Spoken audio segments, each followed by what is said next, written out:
I just want to mention my book was co-authored with Professor Aria Filalo as a professor of law at Rutgers. But what I want to, the gravitational point that we launched our book from is that Israelis and Palestinians do not want to share a society, meaning there are very strong forces on our side and on the Palestinian side pushing towards separation. That is the force that has basically driven the peace process effectively since 1978. One of the main arguments we have been making in our book is that we are in a process. That process began 1978, continued until the Abraham Accords in 2020, and effectively is continuing now. And therefore, we're seeing the core ideas that have shaped this political process coming back to the fore now when people are discussing, when different parties are discussing the political horizon. Meaning, for example, the principle for the division of land between Israel and the Palestinians is UN Security Council Resolution 242. That's a foundational idea. The fact that Gaza and the West Bank are a single territorial unit. The fact that the PLO is the sole legitimate representative of the Palestinian people. All of these principles that have shaped the political process are now shaping the discussions about the political horizon. All right. Well, Prime Minister Netanyahu has taken a lot of criticism for saying recently no to a Palestinian state. There won't be one while I'm in power. Who is on the other side, though? I mean, Mahmoud Abbas hasn't even condemned the October 7th massacre, has he? Who can Israel realistically talk to? Because everybody wants the two-state solution, but where is the Palestinian leadership? So basically what we're seeing, there is the structure and there is the individuals. In terms of structure, Israel recognized the PLO as the sole legitimate representative, and therefore any agreement about the future of West Bank and Gaza will have to be with the PLO. And the Palestinian Authority is the self-governing entity of the Palestinian people in the West Bank, and until June 2007 also in Gaza. What is important to note is everybody should focus now on what's happening in the northern Gaza area that is under the control of Israel. Israel refuses to introduce the Palestinian Authority. There is a vacuum on the ground. We already know that Hamas people are coming back in terms of managing the lives of people, and Israel, without presenting its own agenda, without presenting its own plan and vision for Gaza, ends up reaching out to representatives of the Palestinian Authority to fill the vacuum. Meaning, it's either us controlling northern Gaza or the Palestinian Authority or Hamas. And among the three, it's going to be the Palestinian Authority. Is the situation much better in Jenin, in Nablus, in other areas controlled by the Palestinian Authority, where the IDF is going in almost daily, seizing weapons, terrorist groups?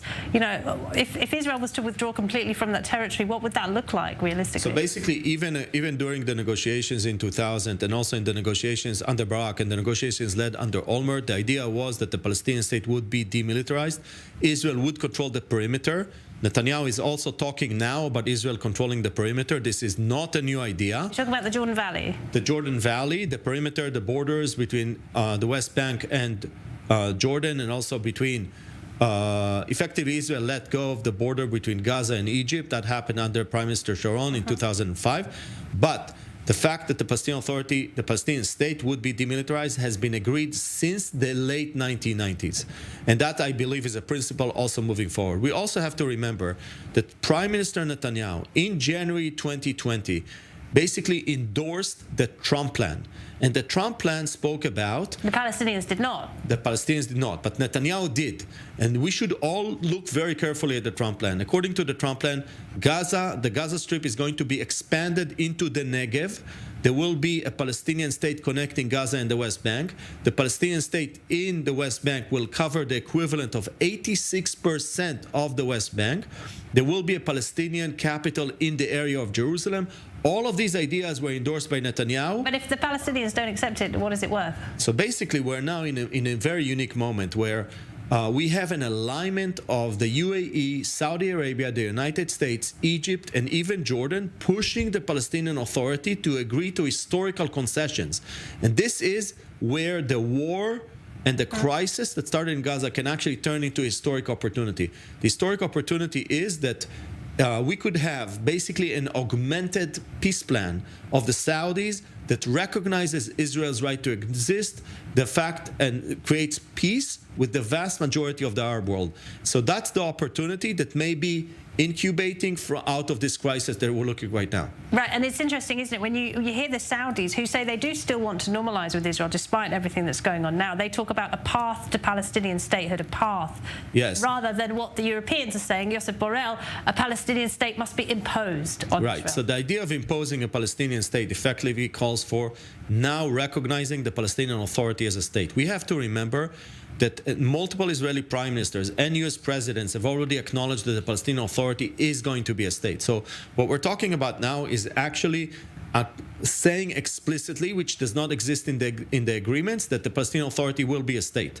That's the next step, I think, that the Europeans are referring to. But what is important for us to remember is that in this transition period between the day after and the political horizon, there are also opportunities, primarily in Gaza, because the moment we acknowledge that there will be a Palestinian state at some point in the future, and by the way, all Arab countries are saying that Israel's security concerns must be addressed in any future agreement. So with an addressing of our security concern and a Palestinian state in the future, the rebuilding of Gaza, which may be underwritten by Saudi Arabia and the UAE, creates a tremendous opportunity to dilute the refugee problem, because 60% of the people in Gaza are refugees from 1948. These refugees, if they get a new home paid for by the Saudis or the Emiratis, they should sign off the refugee status and become permanent residents of Gaza. And that's part of the movement forward. And again, out of the crisis, there could be a political opportunity if the government of Israel can seize it.